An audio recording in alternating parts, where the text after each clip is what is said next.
Welcome into House of Horns. My name is Victor Corona, aka Victor Producer, and joining me as always is Gilbert Manzano, who does it for Sports Illustrated MMQB. Gilbert, before I start, I thought before the season we thought this was going to be a great matchup.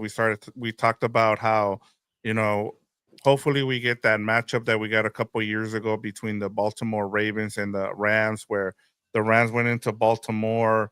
They didn't have the same kind of team that they have now, but hey, they gave them a run, and it was probably the best game a couple years ago that we saw. But now, no Lamar Jackson, and the Ravens are missing a bunch of players. So, how are you feeling about this matchup as we get into previewing it? Yeah, not as great as I expected a month ago, like you mentioned, Vic. It's a weird kind of a little bit of a clunky game, a game that if you're not a fan of either team, you probably won't pay much attention to. Most likely Cooper Rush for the Ravens. They haven't ruled out Lamar Jackson, but probably Cooper Rush. And then from the Rams side, maybe this game could be a little intriguing because the Rams just have a habit of playing with their food. They don't know how to put teams away. They don't know how to start fast. They don't know, how to dominate. I know they beat the team that they really blown out was Tennessee, but that took them like 2.5 quarters to get that going. So it could maybe be a game like that, and that kind of tells you everything about how much this game has shifted. Where it's like it feels like a Tennessee game where like you just go in on the road, don't mess around, don't go for style points, just get the victory. Because honestly, I think it is a must win, and I put it in the title here for the video because you can't lose a game like this, and not when you're 0-2 against teams that are not playing in the AFC South. The AFC South is much better this year, so maybe I should give that a little more credit. They did beat the Yeah, Colts there. Uh, the Texans are starting to get better. The Tennessee Titans is a big whoop, but to me, like just like I know we're getting really into the nitty gritty of it all, but if you're a playoff team, you dominate the bad teams and the teams that are hurting, the teams that are get being dealt an injury wave or a bad hand, like go add to their misery. They didn't do that against the 49ers, but now you could do it again. Go get some good vibes, man. 10 days rest. Go out and have fun again. Maybe that's the key right there. Just have some fun again. yeah, and as you mentioned, they go to Baltimore, and then from there you get the London game against the Jaguars. So it's a very important game for this Rams team, and especially after they got exposed. We'll talk about all that, about where they can improve, where we need to see some improvement, especially with some of the efficiencies that we saw in all three phases of the game against the 49ers. So a lot to get into in this episode, Gilbert. We have the latest news and notes plus storylines for both teams going into this matchup. And lastly, we'll do our game predictions as we always do.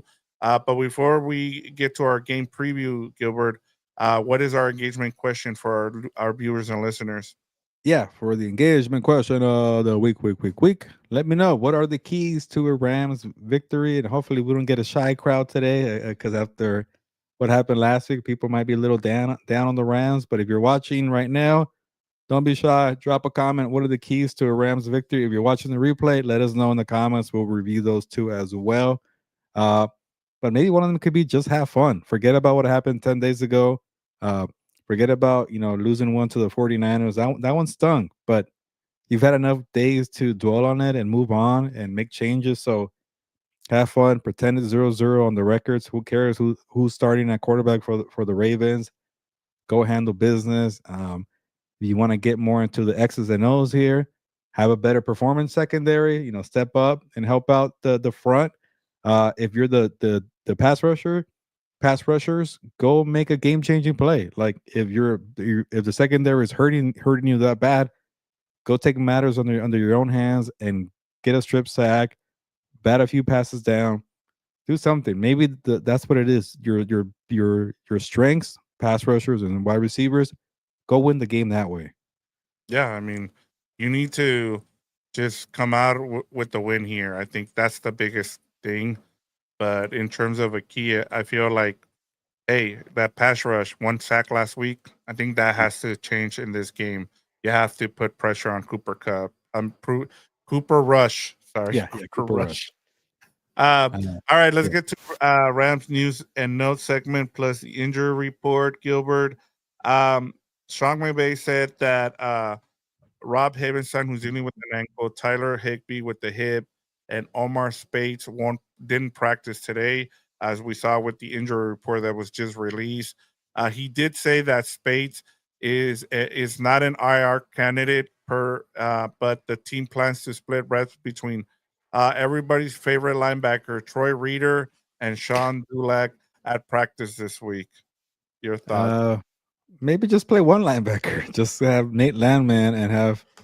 But then again, the DBs haven't been that good either. So it's a tricky one for this back end of the defense. I've been harping on it all year, and like who knows where they will be right now without Nate Landman. I know Nate Landman uh got picked apart a little bit from Mac Jones in the middle of the field, and I know people are making a big deal about the PFF numbers there, but Nate Landman is not your typical like analytics stat machine. He's a downhill, silent and silent playmaker, nose for the ball, gritty. What is it? What are the cliches that coaches love in these football players? Yeah, Just he's a a football tough, mean player. Yeah, football player. Like that's what he yeah. is. And but I did see the numbers for him in coverage, and they weren't the best. But you guys, the Rams would not be in a good place. Like they'll be a lot worse without Nate Landman. But the point is, uh, yeah, maybe just play Nat Landman and find the right, I don't know, 4 or 5 players, regardless of position, to be out there. But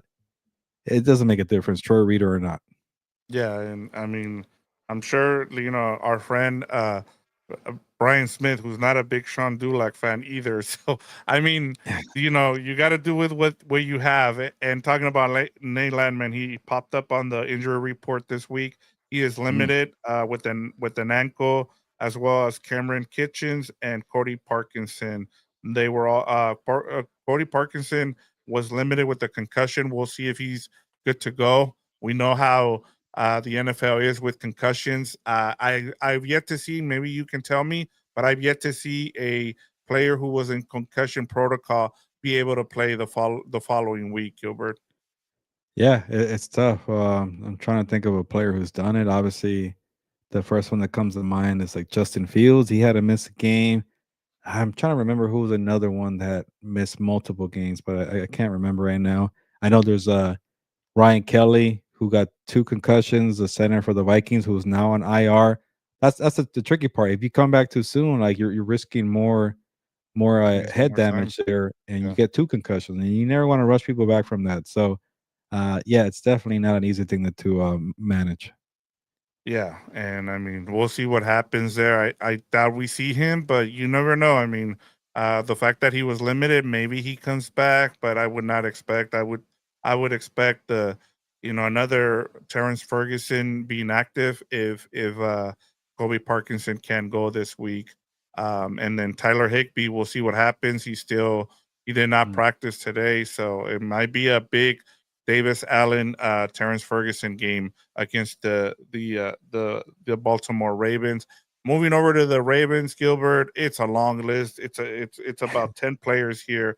So let me give you the important names that did not practice today for them. Lamar Jackson, dealing with the hamstring. Middle linebacker Roquan Smith dealing with the hamstring. Cornerback Marlon Humphrey, he's got a calf injury. Fullback Patrick Ricard dealing with the calf, and cornerback Shidobi Awuzie. 4 of the 5, Gilbert, were Pro Bowlers last Yeah. season, so not having those players is huge for the Ravens. And then, like I said, I'll limit it to some of the big names here. Kyle Hamilton, who was dealing with the groin, was back at practice, and so was left tackle Ronnie Stanley. Outside of that, I forgot looking at this injury report, Gilbert. I told you before our other show that I didn't realize that Joe Notebook was on the Ravens, and he's on the injury report here for them. He's got an ankle injury. He was limited as well. Tackle Roger Rosengarten. He's dealing with the knee. He was also limited. Say Flowers with the shoulder injury. Wide receiver limited as well. So Wow. yeah, I mean, they have a lot of dudes that are hurt, or I would assume are going to be out. I would say the four guys that I listed as did not practice today, I don't see them practicing this week. One more thing here from John Harbaugh when asked about whether or not quarterback Lamar Jackson or other injured players would be ready for Sunday's game. He said against the Rams, he said the availability for the injured players will be clarified throughout the week, which I mean, hey, he has the right to kind Yeah. of not give away any of why tell the Rams, hey, we're planning to not have all four of these players or five of them who did not practice go against the Rams. Yeah, that's a long list, and you didn't even mention uh Namdi Marabuke because he's on Yeah. IR. He's not coming back. He's season-ending neck injury, and which is kind of weird because the Ravens just traded one of their top pass rushers to the Chargers. I know he wasn't a starter, but he was in the rotation as a top three guy. Adofe Owe, hopefully I'm saying that right. He got 10 sacks last year. Now with the Chargers, so they don't have a good front. They're banged up in the secondary. I know they added two safeties. They're banged up on offense. It's just like the sky's falling in Baltimore, but they might get a couple guys back to maybe make it a somewhat of a competitive game, but that's just a lot of injuries. But it's the NFL. There's no excuses. The Rams shouldn't even care about who's playing because they learned the hard way last week when the 49ers were banged up and they That's a great still point. lost. The Yep. Buccaneers have been banged up. They're winning games. The Cowboys have been banged up. They're winning games too. So to me, uh, who cares who's on the field? Treat them like they're 100% and go beat them. Yeah, I'm with you. One last thing, you mentioned two new safeties. The one they traded for, Alohi Gilman, he'll be wearing number 12, and they signed C.J. Gardner Johnson, who was let go by the Houston Texans. So this will be their second game against C.J. Gardner Johnson this season after having faced him Yeah. in the opening game against the Texans. So and he'll be wearing number 6. So they have some reinforcements here, Gilbert, in their secondary. We'll see how big of a difference that makes for them. Yeah, I'm a little surprised that they added two. Maybe they were really concerned about Kyle Hamilton not being ready anytime soon, but he's limited in practice, which tells me he's trending in the right direction. Yeah. Maybe they did not foresee an opportunity to get Alohi Gilman, who they maybe because I want to say Gardner Johnson was brought in before the trade, Hmm. and they didn't feel like that was enough. I haven't watched enough film on him from his Houston days. Like, was he really that bad that he got cut and couldn't find the job for a couple weeks too? He is also kind of a headache. Maybe that could be part of it too. But I don't think Gilman is that much better either. That much better too. So that's a little kind of strange to me. Maybe it was like, hey, let's get two. Maybe one sticks, one pans out. I wonder how much do they like Malachi Starks as a rookie? I saw he's playing 98% of the defensive snaps, so he's out there. But is he a liability? Is he a guy they don't trust yet to be playing that many snaps?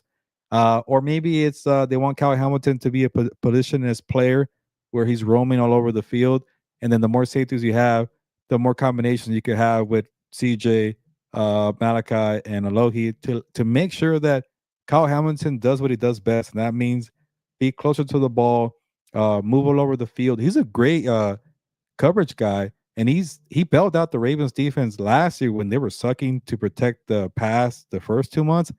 They said, "Hey, I know you like to roam the field, but you just get you back at center field," and the problem stopped there. So honestly, just keep them out there. That's what I would do. But they really want to have their versatility and their options, but nothing seems to be working there in the Baltimore defense right now. Yeah, and CJ Garner Johnson's more of a downhill guy. He Yeah. likes to be more in the box, so maybe that's a reason why they brought him in, and maybe they can have Alogi Gilman be more of a more of the center field guy. We'll see what they do there. I thought it was interesting with both of these, whether it's the signing with CJ Garner Johnson and then the trading for Alohi Gilman. So hey, I mean, they just need bodies right now, and I think Yeah. that's where they looked at it, Gilbert. Just let's move over to Rams Ravens week six storylines. Let's start off with the Ravens, and you touched on it in terms of the Ravens. It's just been the season from hell, and we're not even a third of the way through it. The biggest challenge for Harbaugh now going forward is what does he do with this team? You know. I guess it's whether or not they feel like they can be within striking distance when Lamar Jackson comes back to make a playoff run. But the problem is, Gilbert, as you mentioned, is this defense. I mean, looking at the numbers is just awful. And I don't know what's happened with Zach Ward's defense. I either he was asked about John Harbaugh was asked about it, whether or not he's thought about uh changing defensive coordinators or letting Zach Ward go. He said he's going to stick with him, but I mean, you look at these things where the Ravens defense ranks. They're bottom in every major category. Total yards, 31. Run defense, 29. Pass defense, 31. Points allowed, 32nd. Third down conversion rate, 27. Red zone efficiency, 31st. Turnovers forced, 30th. And they're going up against a Rams team that is ranked second in offense. So I mean, what do the Ravens need to do, Gilbert, to turn their season around, or is there any? Do you even see it them being able to turn this around? And is this going to cause? If they don't, is this going to cause John Harbaugh to lose his job? One, I don't think regardless of how bad they play, I don't think they should fire John Harbaugh. I think maybe there's something there with Zach Orr, and maybe that's a good conversation to start off here. Like last year, it was a tale of two halves or two parts of the season. The first one, they couldn't cover. They were just really bad. They were good against the run. They were number one against the run, I think, all year. They got that down, but they couldn't cover. And then he made the adjustment to putting Kyle Hamilton to be the center fielder, and things got better. And but still, that was a red flag. They couldn't figure it out for the first half, and they were healthy for most of last year. And then this year, you add Jair Alexander, you add Malachi Starks, the safety first round pick.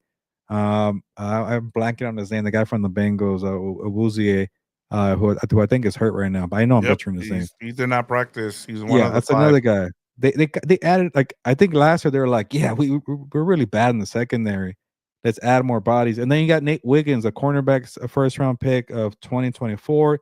He's going into year two. It was supposed to break out.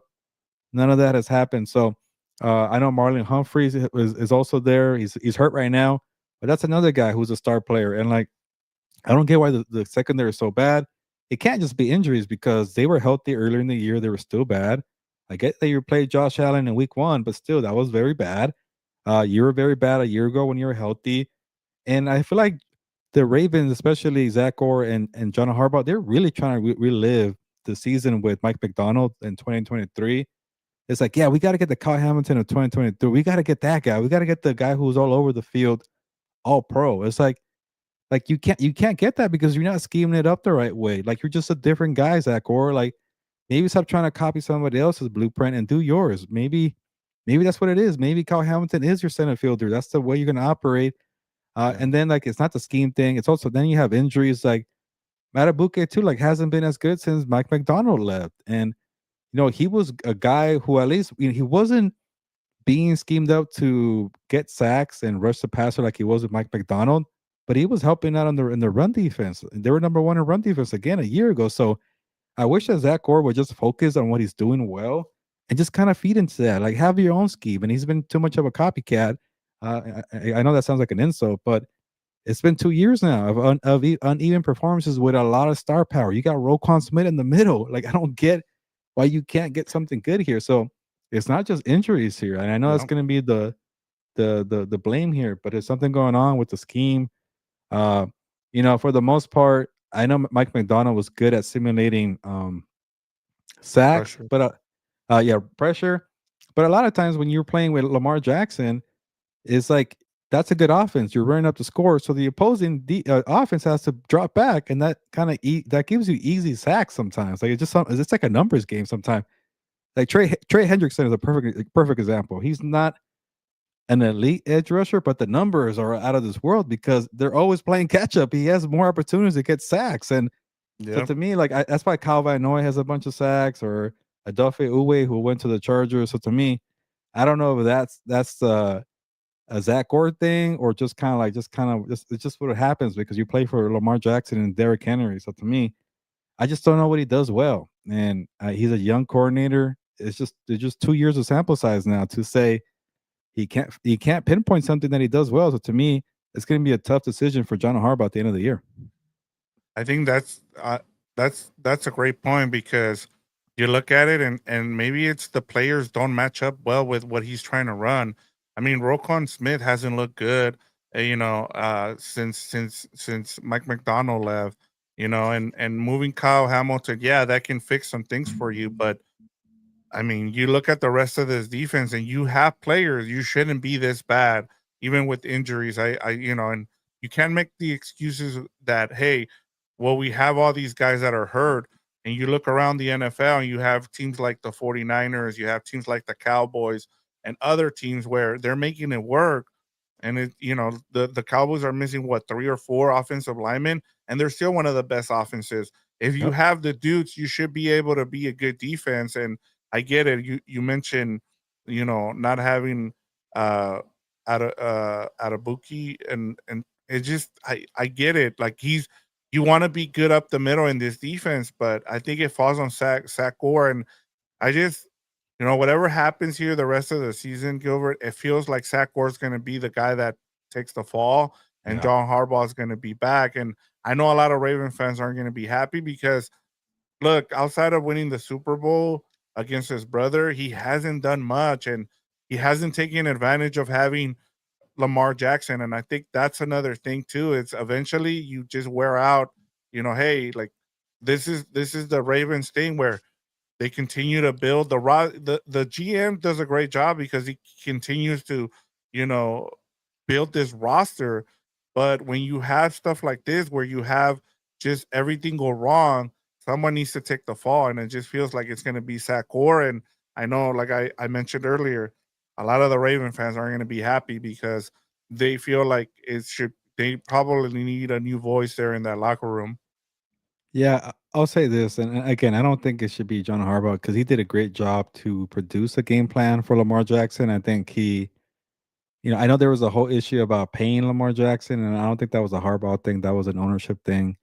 Um, but he's brought out the best in him, and I think Lamar Jackson landed in the perfect spot where a team committed to his skill set and produced something that suits him, and also we're willing to go through the growing pains as he learned to be a passer. Like I'm surprised that he's as good of a passer. He was a little shaky to start his career, more of a Yeah. mobile dual threat, and now he's an elite passer. He could definitely hurt you in the downfield. But the thing about Lamar Jackson too, he's one of these guys like we see it all the time with mobile guys like Michael Vick, Cam Newton. They don't last long. Like the moment is now to strike. So maybe you're onto something, Vic. Where like it's kind of like I don't know. I know basketball does this all the time. I don't watch basketball as much as I used to, but like it's like when I'll talk about the days that I watch. Like when you have Shaq and Kobe, it's like, all right, you got the team, you got the players, but you're not gonna take them anywhere. Come on over, Phil Jackson. So Yeah. maybe something like that. Maybe that's what Jackson needs to maximize his window because what he's like, can he keep playing at this level of being electric with his legs and taking hits and a slim frame too? Maybe 3, 4 years tops. I don't know. So to me, maybe you're onto something where, yeah, Harbaugh, you got it this far. Now let somebody else take over. Yeah, and I mean it's been it just feels like the other thing too, and this will be the final point that I make here, is like it also feels like if they do turn it around, like let's say he comes back in a couple weeks, we've seen this before where a team comes out of nowhere that, hey, well, the Ravens, we all forgot about them and they ended up in the Super Bowl. I've seen it with Aaron Rodgers when that Green Bay Packers team was a wild card team and he took them all the way and ended up winning the Super Bowl. So maybe not having that much expectation is what this team needs because it like they've just turtled under the expectations the last few years. Every time they face the Chiefs, they just lose. Last season, they were the better team against the Bills, and what happened. One turnover is what ended up changing things for them, or they would have been the team that faced the Chiefs. So it just if it's one thing or another, but maybe they can catch fire once he comes back and they can go on a run. But man, when you look at that defense, it just doesn't look good. Yeah, it does not. And if they lose to the Rams or 1-5, it's a long uphill battle for Lamar Jackson. Yep. We have a comment here. Eagles when hurt. Yeah, Eagles when Wentz got hurt. I mean, that's what happened. And sometimes Gilbert, to Brett Gardner's point here, you need one of those down years to be able to replenish your roster. We see it with the 49ers and Matt and Kyle Shanahan. He goes on a roller coaster, and that's how they get back into it again. And I think the biggest thing too, kind of looking at this, what's going on with the Ravens, it mostly it makes me think of like giving credit to the Chiefs and what they've been able to do, because I mean, when you've been this dominant for this long and you haven't had a hiccup with injuries, that goes to your training staff, that goes to, the front office people being able to replenish, and that also goes to coaching, and you have to give them credit for that, because that's hard to do, especially in football, man. Injuries happen every year and we see it. There's always one team that goes through the season from hell. Last season it was the 49ers, and this year it seems like it's the Ravens. Yeah, even a team like the Bills, they somewhat paid the tab on their roster last year, and they got younger, and they still went to the playoffs, and they're still clicking right now. The Rams did it too in 2023, where they had to pay the tab. It's easier to pay the tab when you win the Super Bowl, which they did in 2021, but they also had a reboot year. So maybe that's going to happen here to Lamar Jackson in the Derrick Henry era. The problem is Derrick Henry is not going to be around forever, and Lamar Jackson again. I have questions about the wear and tear how many years he could stand to take this. Yeah, I wonder if this is Derrick Henry's last year here with the Ravens and they move on. Is just he was great for what they needed last year, and if this is what's gonna, if Yeah. they just don't don't recover this season, I just don't see him coming back. I don't see a need for him, but who knows? We'll see what happens. Anson T, we'll get to your comment here as we move on to uh, the Rams Yeah. storylines I do here, want to have a Gilbert. good discussion off of that. Yeah, it's not the same thing you're saying, Anton, but there's something I want to bring up about that. Yeah, yeah. Let me start off with, let me kind of set up. Let me set you up here with the Rams. And we've talked about all the issues that this Rams team, and whether the red zone offense, has been bad. The secondary got exposed since Akilo Witherspoon went down. Special teams, after a good start against the Texans and the Titans, they've been awful. I guess it's what deficiencies would you like to see this Rams team improve and in this game, Gilbert? And then let me get to Anson T's to kind of tee you up here. He says, as good as Stafford has been, he has missed throws, especially early in the last two games. And then he said, sorry to cut off on my last comment. He's had a great second half performance the last two games. In the first half, he's missed open receivers, overthrows, and no one seems to mention it. One more thing, too, Gilbert, he had 5 passing yards in that first quarter against the Yeah. 49ers, and then he just turned it on. So I'll give you the floor here, Gilbert. Yeah, Anson, I don't want to ignore that because that's actually a good point. I'm glad that you brought it up, and to your credit, I've been missing it too. Actually, it's just I think that 49ers game there was so much that happened that we forgot about the slow start because they dug themselves out of the hole there. But that's not an excuse. You better have better starts too. Like especially a team that's decimated with injuries. You're at home and you let them get all the momentum. Those are the ingredients for an upset victory. Those are the ingredients for a Yeah, trap game when you're playing catch up, and they did, but then they kept shooting themselves in the foot. Uh, they probably should have won that game 3 times in the second half. They probably should have won that game in overtime. They couldn't do it, but yeah, you can't have a slow start like that. Uh, but it's also easy to overlook it because Stafford had a great pass to Kyron Williams. He dropped it. There was also the pitch to Blake Corum. He dropped it. So maybe that's why we're not being harsh here on Stafford. But yeah, you can't have one good half and then one bad half. It's just not a good recipe to have. But I'll say this: his numbers are pretty. He is like top five in a lot of major categories for quarterbacks. And this is where I kind of want to have a debate here because I was assigned at SI.com. Give me can they asked me, can you give me your five MVP candidates right now? And the story comes out tomorrow. Check that out. I won't give it fully away, but I couldn't add Stafford to my top five. And I know people are going to say that tomorrow, like, what the hell, where's Stafford? He's like top five in every category for a quarterback. uh, but I think Puka Nakua has really helped out Matthew Stafford. I think Puka Nakua has helped out the entire offense. And I think Puka Nakua is that valuable. I really harp on the valuable part of most valuable player award. Like, people neglect that. People just think it's the numbers. And it's like, Yep, no, I'm with Nakua you. Nakua is the key to this offense here. And the reason why the Rams got back into the game against the 49ers, because the 49ers were so focused on Puka Nakua, it made Terrence Ferguson open on that third down conversion. Stafford hit him. It made Jordan Whittington open on a couple of big plays after that. Stafford hit him. It like and I hate to say it, Devontae Adams is a legit number two. He's the other guy on this offense, and when they're focused on Puka Nakua, Stafford could feed Adams, and which he did in the second half. I think Adams was the leading receiver at the end of the day, but that was all Puka Nakua. When the game got super tight, you know who Stafford went back to? Puka Nakua. He is running that offense. To me, he is one of my top five MVP candidates. And the other argument too, Vic, and maybe I could get your input here. Whenever there are two MVP candidates on the same team, one gets pushed up, one gets propped up, and then they split votes too, and neither's going to Yep, win it. Like, it's kind of the crappy part. And most of the time, they prop up the quarterback. Look at last year, Lamar Jackson and Derrick Henry. I thought Derrick Henry should have got more love for MVP last year. He I'm got with you. forgotten. It was all Lamar Jackson, and he still lost to Josh Allen. So to me, when that time comes in a few more months and Stafford and Puka are balling out at the same pace, I will plead with the Rams, prop up Puka Nakua. He's the guy who should be in your MVP campaign. Let me know in the comments if you agree or disagree. I don't think Stafford should be an MVP candidate. I think he's benefiting from Puka because he's that valuable.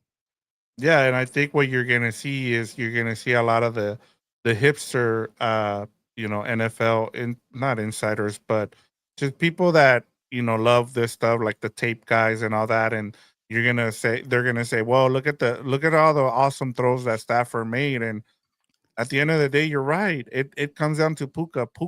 Has been the driving force of this offense, and the issue too, kind of, in terms of the question here, the deficiencies, the red zone. I mean, how can you be an MVP candidate as a quarterback when, you know, your red zone offense is so bad?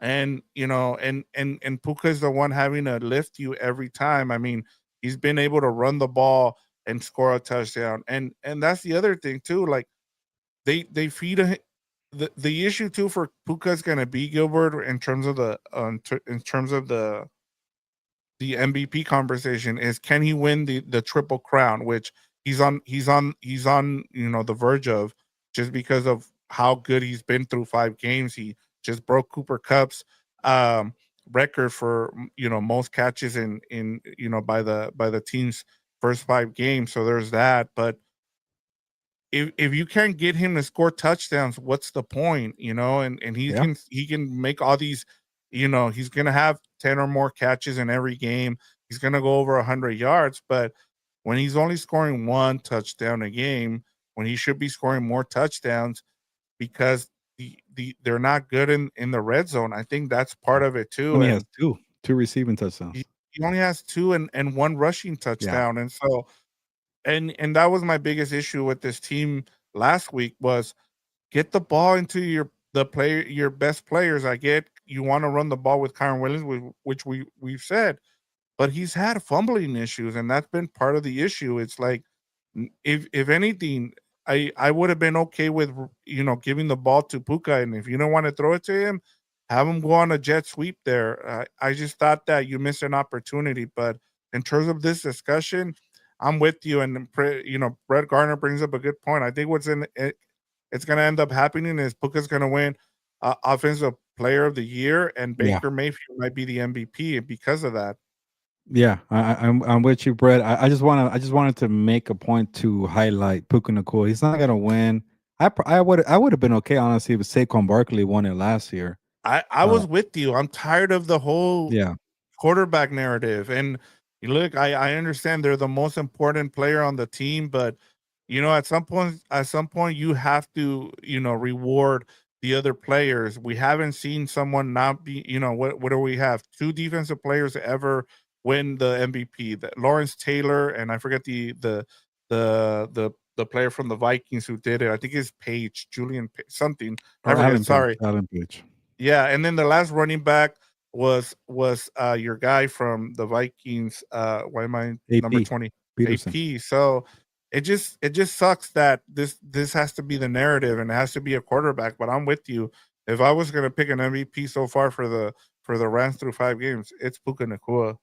Yeah, I hate two things that are. I feel like the voters always do this. It's like all right, it has to be a quarterback, and it has to be a guy on a winning team, or like a not even like a winning team, a team with the number one seed or top two seed. Like those are the rules there for whatever reason, and they It has to be a ignore. division winner. Yeah, That's someone who won the division, or like you said, it has to be a quarterback. like why? Like that's Yep.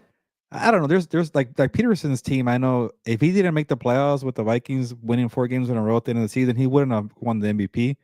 So Yep. he got it, because he did. So I guess the rules are different for skill players and quarterback. Like if you're a quarterback, you better be a number one seed, and if you're a skill player, you better have historic numbers and then still make the playoffs. These are weird. It's like I like to focus on valuable a little more than other people. Uh, and even last year, I thought the best quarterback was Joe Burrow, not Josh Allen or I'm Lamar with you. Jackson. But because he's not in the playoffs, he didn't get a look at. So I'm like, okay, fine, then go Saquon, and it still couldn't get that. But Brett, to your point here, to promote my story again, Baker Mayfield will definitely be high up on that list. I think Baker Mayfield's having a great year. Yeah, and I mean, I we talked about it. I know you left the show, but before the when we had our carne asada, we talked about Baker Mayfield as an MVP candidate Mm, this year. I don't know if Fernando picked him, but we talked about that. He's going to be somebody that's going to be in the top 5, and lo and behold, so far this season, I think right now he's probably the leading candidate. Going, and the Rams will see him in a couple weeks, so that'll be something to kind of keep an eye on, Gilbert. But in terms of this game here, Gilbert, and kind of moving things over to this matchup with the Ravens, what do you like? We've seen them get exposed in every level here, but is there something that you want to see them improve in this game? That hey, this is if out of those three faces that we saw them be really bad against against the 49ers, is there one where you're like, hey, improve here and maybe it'll change my mind a little bit, but at least it's a step in the right direction. Yeah, honestly, you can't do much about your secondary unless you make a trade, and I just don't see a quality cornerback on the market. Maybe one emerges in a couple a week or two. November 4th was the trade deadline. You can't do anything about that right now. The ball security, like it's the NFL. You get paid a lot of money running backs to protect the football. I will hope that gets cleaned up this week. Like if that becomes an issue, I don't know what to tell you. Then the sky is falling. But the one they have to clean up. Can you let Joshua Carty kick a damn field goal? Like, can special teams protect the interior of the offensive line or whatever you want to call that? When we're talking special teams right now, but it's for whatever reason the opposing interior has been getting pressure there. Obviously you can't attack the snapper; you got to stay away. But the two sides on the left side and the right side, they can't protect. They're allowing the guys to jump over the line, put a hand up, and then it's blocking a lot of field goals or affecting the way that Cardi is kicking. I think on the 53-yard missed field goal, which cost me 5 points in fantasy, by the way, affected the kick. I think somebody put a hand on it and it went to the wide right. I forget. He missed an extra point. I think that was more on him. Uh, I think there was issues with the punting the week before that. There was a two Yep. blocked field goals in Philadelphia. Like, what's going on here? Special teams that we can't allow the kicker to get a kickoff. Like, I don't remember the last time I seen that many miscues 3 weeks in a row where the kicker can't get the ball off and punter or kicker or whatever. It's gonna get to a point where like special teams gonna block a kickoff kick. Like you can't even like. I know you can't move during the Right. dynamic kickoff, but what the hell? They can't protect that either. So clean that up. It's definitely affecting the way that Sean McVay manages the game. And I know we've been crapping on McVay's game management, but like when you're having to make decisions based off like we can't trust our kicker or we can't trust our special team to protect our kicker to kick the ball. Like you're taking deep shots on third down instead of getting easy yardage because you don't trust the kicking unit. Like Devontae Adams got like a no chance in hell pass in the second half of the 49ers game because they didn't want to go to the kicker. So Yeah. Stafford said YOLO here, and obviously Yep. he wasn't even close to being completed. But you could have got more yardage for your kicker to get an easier kick, but it doesn't even matter. The field goal could take place at the one. They might block it still. It's just been that bad. You got to fix that. Like it's just amateur football. I don't think I've ever seen a 3 game stretch like that. Yeah, I'm with you. I think that's a priority for them to fix. And yeah, I mean, before we move on here to our keys to a Rams win versus the Baltimore Ravens, I wanted to get this. We have Delver Sagado says, "Hola, compas. Put ourselves with our backs to the wall. We'll be lucky to come out with a 10-win season. Our problem seems to be self-inflicted. Go Rams! I still believe." So, a little hope there sort from of, Delver. sort of Dover. Yeah, I think a week ago or 2 weeks ago, you would have said 15-2, but 10 wins. Okay, you're coming back down a bit. yeah. There we go. All right. So keys to a Rams win. Let's start on defense, Gilbert. What you got? Yeah, just real quick because it's kind of a laugher from Brett. He said, "Did you guys talk about Odell wanting to join the team yet?" Oh I yeah. saw Sorry. that and I just laughed and laughed. Like Odell, stop it! And then he got suspended for like 6 games. Like, hey, once I'm done with my PED suspension, which I'm not really sure if that's what it was. I gotta look into it. Come call me, Sean McVay. Come bring me home. Like what Yeah. year is it, Odell? You're not that guy anymore. Like, just enjoy retirement. Like Yep. he's having trouble not being in the spotlight. Enjoy your money, join media, do something to remain in the spotlight. Go be a model. You're a good-looking guy. Figure it out. But football is not on the cards, man. The Rams are not going to call you. They got Devontae, they got Puka. Maybe you play cornerback, but other than that, it's not going to happen. Yeah, he's got no knee tissue there on one of those knees though. I just you're right. I mean, it's just time to give it up, man. It's especially in football. It's just after you're lucky if you get 5 years. They're the NFL. They're done with you, and you just it's time for you to move on. It Yeah, it just was feels like PEDs they got pot for, which is again another yeah. bad thing. All right, Gilbert, give us your keys here. We'll start off with defense, Yeah, since I already crapped on the on special the teams. special teams, again, there's not much you could do about the talent issue in the secondary, but I got to see better effort. You're playing Cooper Rush. Zay Flowers dealing with injury. Rashard Bateman's not going to put a scare into you. Mark Andrews has looked old. Go have a good game. This is one of these games where like you can make an impact. You don't have to rely on the pass rushers to bail you out. You don't have to rely on Nate Lamon to bail you out. Go maybe have an interception, playing play clean coverage, like have something where you produce and you give the team hope and say, "Yeah, we'll get better. We'll clean it up here. Okay, don't worry about us." So have a performance like that, and I think it will make a lot of things feel better for the Rams side, who just don't have much talent in the secondary. I know Cam Curl's having a great year. Some of the safeties are playing well, but the cornerbacks are just not good.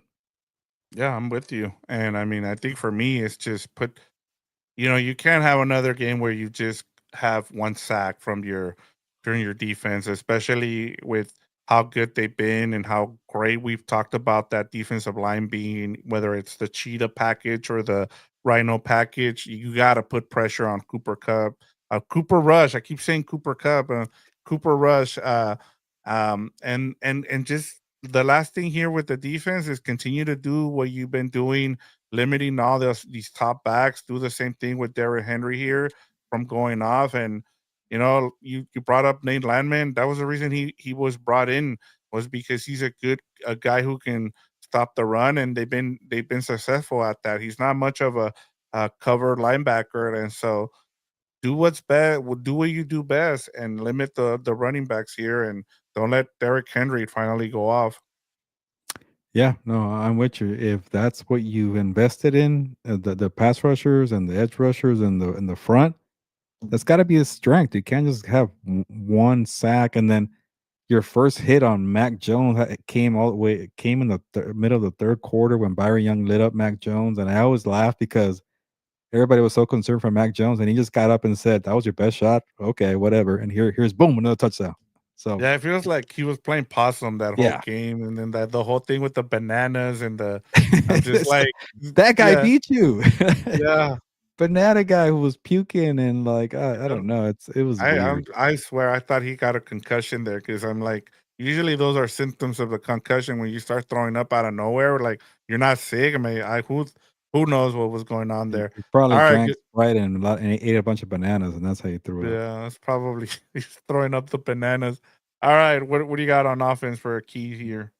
Since I'm attacking all the issues from the 49ers game, have a big time game running backs. Hold on to the ball, catch the ball. Kyron, like that was a bad game, but you're part of the offense. You're a dynamic player. You got paid a bunch of money. You're part of the team's future plans. Like, go make it up. And ball security has been an issue for him his whole career. You Yep. got to stop that. You can't have that be a thing because teams can't trust you. That continues. But the numbers don't lie. He's very productive. He's a touchdown machine, touchdown maker, creator, whatever you want to call it. And Blake Corum, like he was finally being a thing. He was starting to get a rhythm, carving out a Yeah. row. And then he has that bad catch on the pitch there, which was a Stafford fumble somehow. I don't know why. I don't Uh, understand that one. but this is an ugly game where like sometimes just run the football and get out healthy and call it a day. Go handle Blake Corum and Kyron Williams here. Yeah, especially since you got to travel to London after that.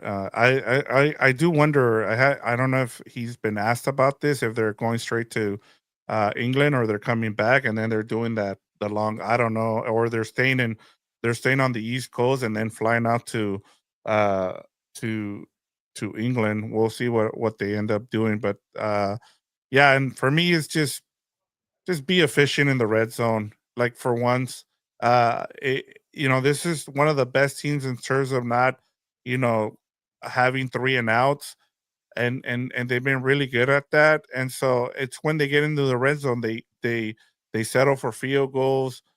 Just go in and be more efficient in the red zone, and that's it for me. Like there's not much to this.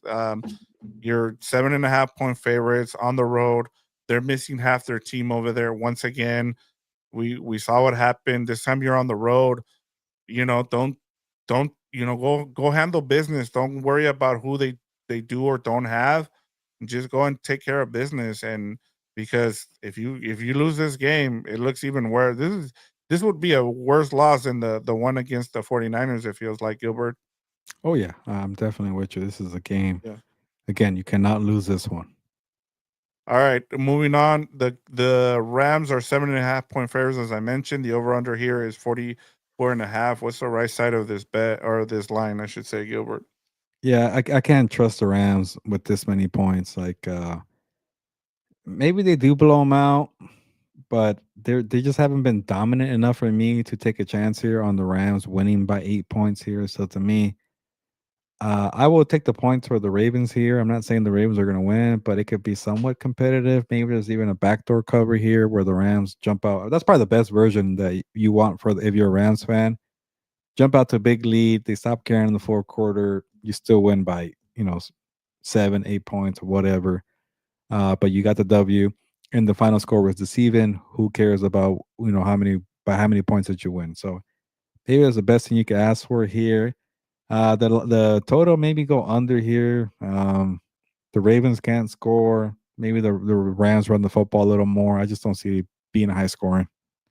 I'm with you on the over under, and I'm with you. Same with until the Rams show me that they can, they don't play down a competition. I'm gonna say that the Ravens keep it close here, and they keep it under that 7.5 points. So, yeah, I'm with you.